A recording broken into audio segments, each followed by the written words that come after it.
నాకు తెలుసు నువ్వు వస్తావని. I'm so happy. లీలా, నేను నీతో కొంచెం మాట్లాడాలి. యాక్చువల్లీ మౌనంగా ఆనందాన్ని ఆస్వాదిస్తూ గడిపి చెప్పేవి వినడానికి చాలా జీవితం ఉంది. ఇంకా ఆలస్యం ఎందుకు? లీలా, ఐఎమ్ సీరియస్.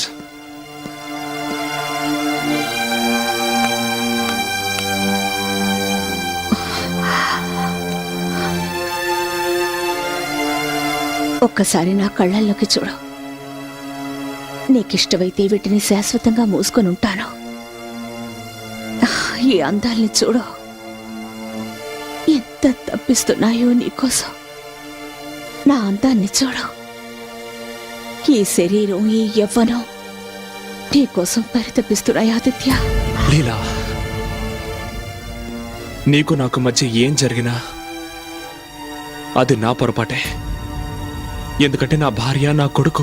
కమాన్ ఆదిత్య, విడాకులిచ్చే తనకి.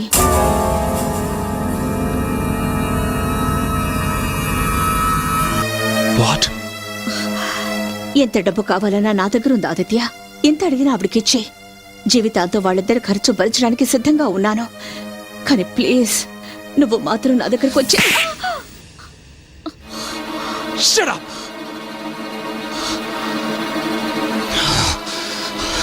డబ్బుతో నువ్వు నా భార్యని, నా కొడుకుని కొనాలని చూస్తున్నావా?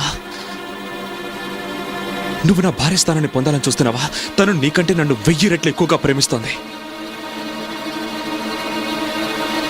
నేను చెప్పేది జాగ్రత్తగా విను. నేను నిన్ను కాదు, నా భార్య బిడ్డల్ని ప్రేమిస్తున్నాను.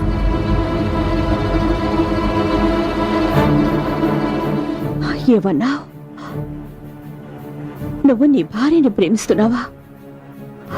తొలిసారి నాతో సరసాలాడినప్పుడు ఆ రోజు ఎక్కడికి వెళ్ళింది నీ ప్రేమ? నువ్వేవి పాలు తాగే పిల్లాడివి కాదు కదా. నేను బలవంతం చేయగానే ప్రేమగా వచ్చి నా ఒళ్ళో వాలడానికి. అప్పుడు మనస్ఫూర్తిగానే నాతో గడిపావు. కానీ ఇప్పుడు తప్పంతా నాదంటావా?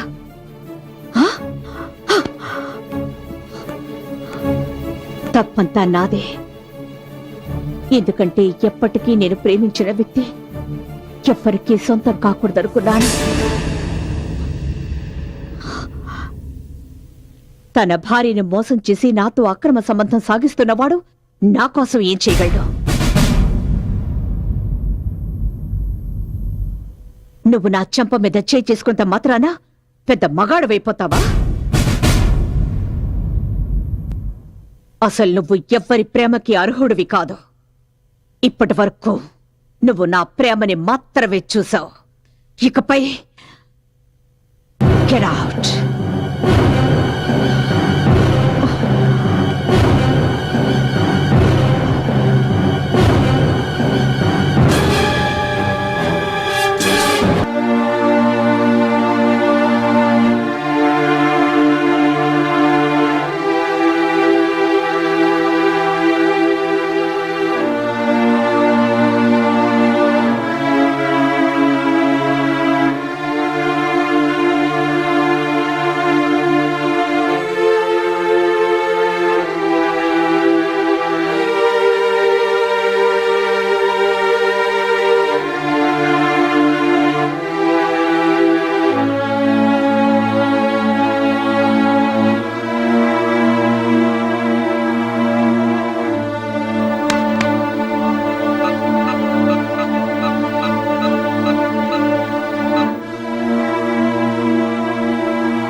హలో.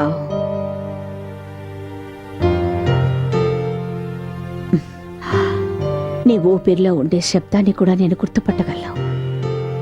ఏమైంది? నిద్ర రావడం లేదా, లేక బాధపడుతున్నావా? నేను నిన్ను కలవాలనుకుంటున్నాను ఇప్పుడే. It's over. నీకు నాకు మధ్య ఉన్న అనుబంధం తెగిపోయింది. ఎవరు స్వీట్ హార్ట్? ఎవరో రాంగ్ నంబర్.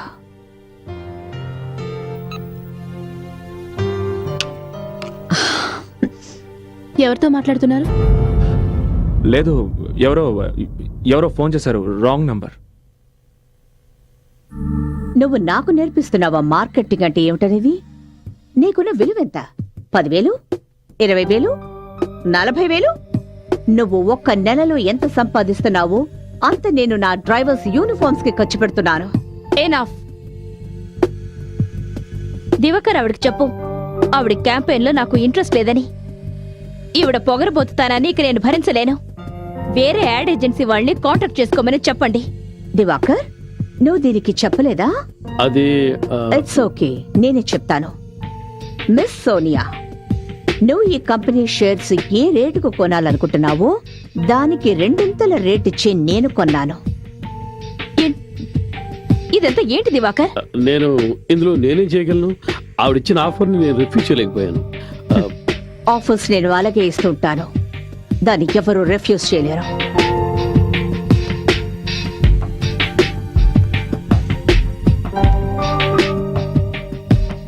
ఈ రోజు నుంచి నా మాట ఎవరు వింటారో వాళ్ళే ఇక్కడ ఉంటారు.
Hey.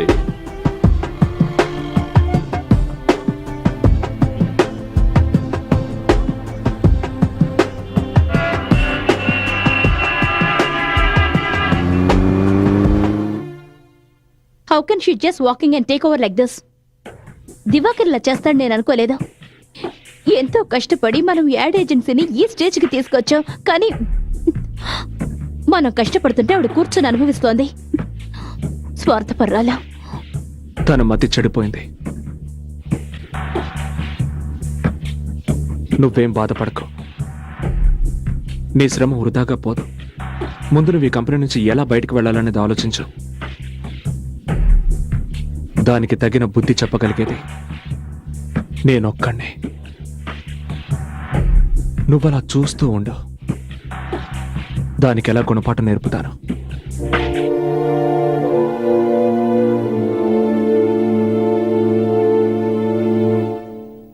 చాలా బాగుంది, నాకు బాగా నచ్చింది మమ్మీ.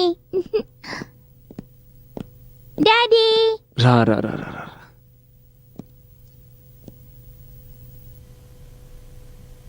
లక్ష్మి, అమ్మా, ఆర్యన్ తీసుకుని పైకి వెళ్ళు.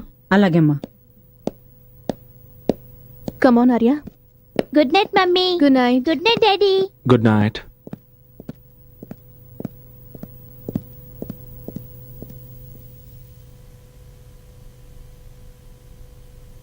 ఎక్కడికి వెళ్ళారు మీరంతా?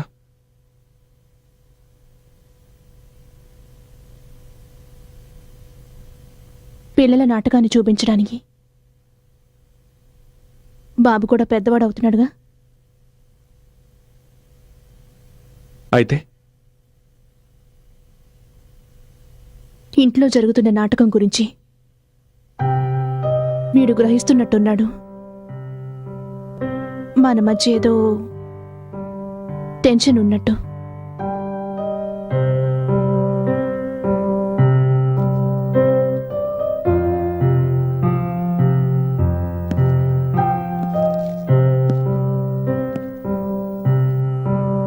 మరి నీకేమనిపిస్తుంది? నేను భారీగా ఆలోచించడం మానేశానాది. ఇప్పుడు నేను 6 ఏళ్ల ఆర్యకు తల్లిలా ఆలోచిస్తున్నాను. మీరు తండ్రిలాగా ఆలోచించకపోయినా కనీసం తండ్రిలాగా ఉండడం నేర్చుకోండి.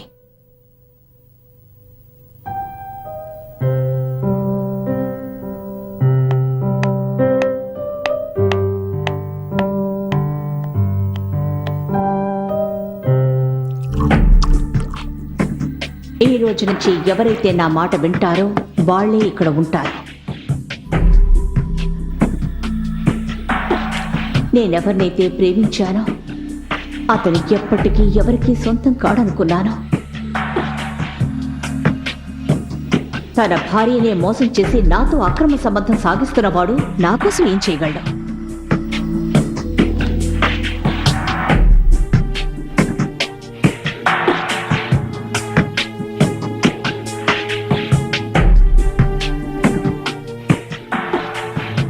అసలు నువ్వు ఎవరి ప్రేమకి అర్హుడివి కాదు. ఈ రోజు నుంచి ఎవరైతే నా మాట వింటారో వాళ్లే ఇక్కడ ఉంటారు. తన భార్యనే మోసం చేసి నాతో అక్రమ సంబంధం సాగిస్తున్నవాడు నా కోసం ఏం చేయగలడు? నేనెవరినైతే ప్రేమించానో అతను ఎప్పటికీ ఎవరికీ సొంతం కాడనుకున్నాను.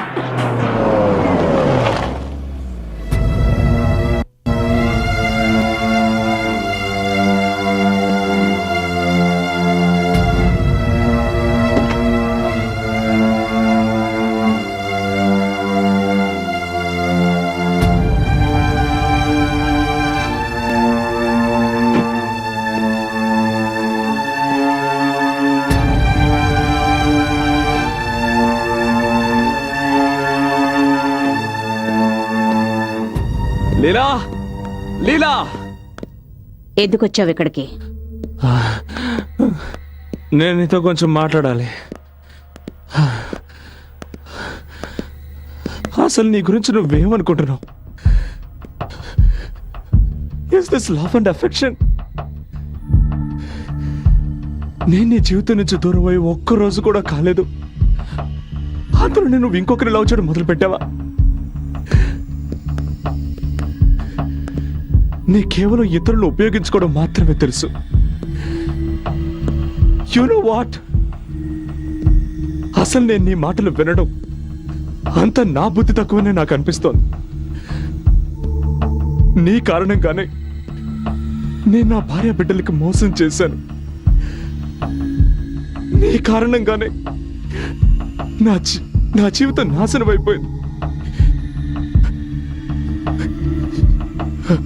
ఎందుకే? ఏయ్, చెప్పవే. నేను మనస్ఫూర్తిగా నీకే ద్రోహం చేయలేదు.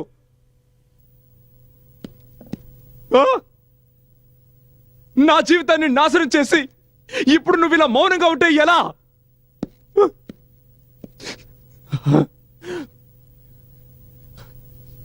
ఏం సాధించాలనుకుంటున్నావు? నా ఆఫీస్కి వచ్చి సోనియాని తీసేసావు. నా ఆఫీస్ని టేక్ ఓవర్ చేసుకున్నావు. నువ్వు నా మీద పగ తీర్చుకోవాలనుకుంటున్నావా? ఏంటి, ఎలా పగ తీర్చుకోవాలనుకుంటున్నావు? చెప్పవే. I'm a bloody married man. I have a child. I have a wife. ఇప్పుడు విషయం అర్థమైందా నీకు? ఇప్పుడు అర్థమైందా ఎవరికైనా మాటిచ్చి తప్పితే ఏం జరుగుతుందో? ఇప్పుడు అర్థమైందా నీకు? అప్పుడు నన్ను అర్ధాంతరంగా వదిలి వెళ్ళిన రోజు నా పరిస్థితి ఏమిటో నీకు అర్థమైందా? నేను నిన్ను వాడుకున్నానన్నావు కదూ? కరెక్టే, నేను నిన్ను వాడుకున్నాను. ఇప్పటి వరకు నేను కేవలం నీ కంపెనీని మాత్రమే ఓవర్టేక్ చేశాను. కానీ నీ మీద పక్క తీర్చుకోవడానికి కంపెనీ ఒకటేమిటి, నీ భార్య బిడ్డని కూడా నీ నుంచి వేరు చేయగలను. You know? How dare you hit me again? Get out! నిన్ను I'll kill you.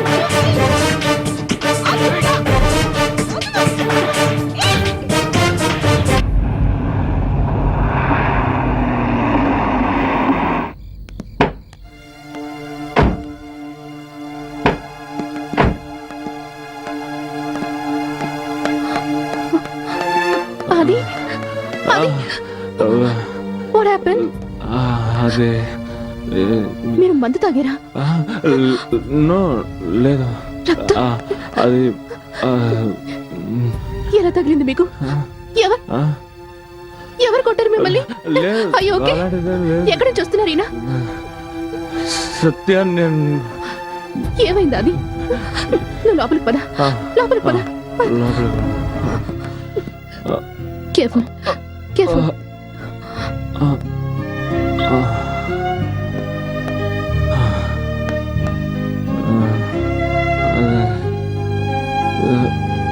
నాతో మాట్లాడాది. అదే ఏమైంది? లేదు.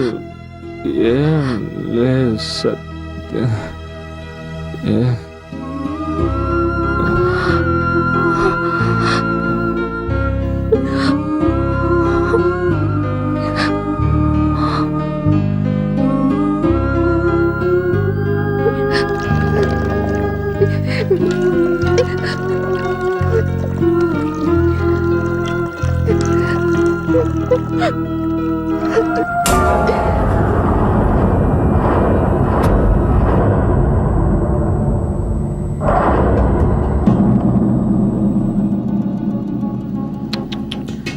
చాలా దారుణంగా కొట్టారు. ఎవరు చేస్తుంటారు ఈ పని? హంతకుడు ఎవరైనా సరే లీలావతికి బాగా తెలిసిన వాడై ఉండాలి. తలుపులు విరగలేదు, తెరిచారు.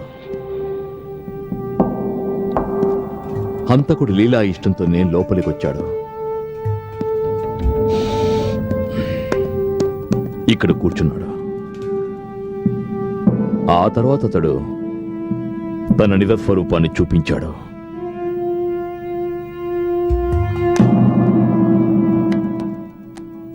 శవాన్ని చూస్తుంటే ఈ హత్య జరిగి 4-5 గంటలైందనిపిస్తోంది.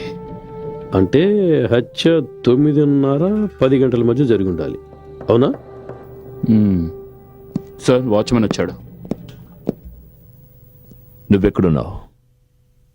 రాత్రి 1 గంట 2 గంటల మధ్యలో నా చెల్లెల్ని కలుసుకోవాలని వెళ్ళాను. ఆవిడ అల్లుడు ట్రీట్మెంట్ కోసమని సికింద్రాబాద్ నుంచి వచ్చాడు. నేను 11 గంటలకు తిరిగి వచ్చేవాడిని. మేడం గారుంటే వర్షం వస్తుందేమో అనుకొని ఆగిపోయాను. తరువాత సుమారు 2 గంటలప్పుడు నేను తిరిగి వచ్చాను. అక్కడ చూసేసరికి మేడం గారు కారు బయటే ఉంది, అలాగే తలుపు తెరిచే ఉంది. మేడంతో నేను వచ్చినట్టు చెబుదామని చూసేసరికి మేడం శవమై ఉన్నారు.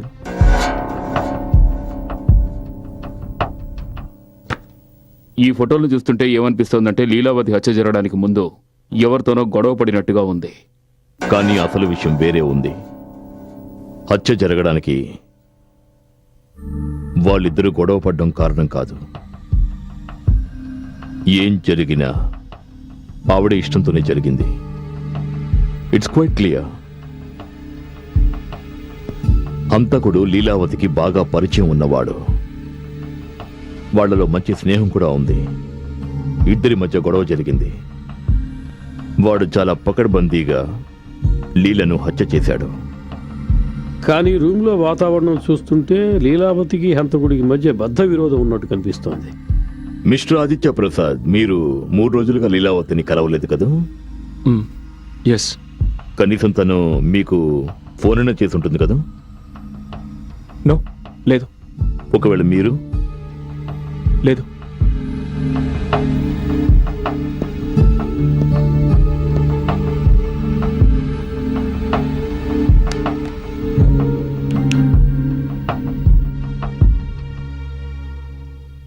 చూడు లీలా, వింటున్నావా? నువ్వు చేసేదేం బాగలేదు. నువ్వు చాలా అవస్థలు పడతావు.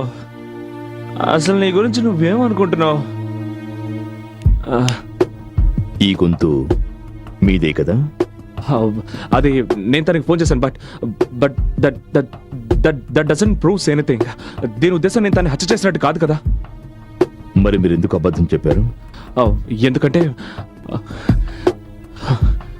ఎందుకంటే నా భార్యకి దీని గురించి అసలు ఏమీ తెలియదు. అలాగే నేను సత్యకి ఎలాంటి ఇబ్బంది రానివ్వకూడదు అనుకున్నాను. Just I want to keep her out of this. I see. ఒక సలహా చెప్తాను మీకు. ఒకవేళ మీరు ఇప్పుడే మీ భార్యకు చెప్తే బహుశా ఆవిడికి కొంచెం తక్కువ షాక్ కలుగుతుంది.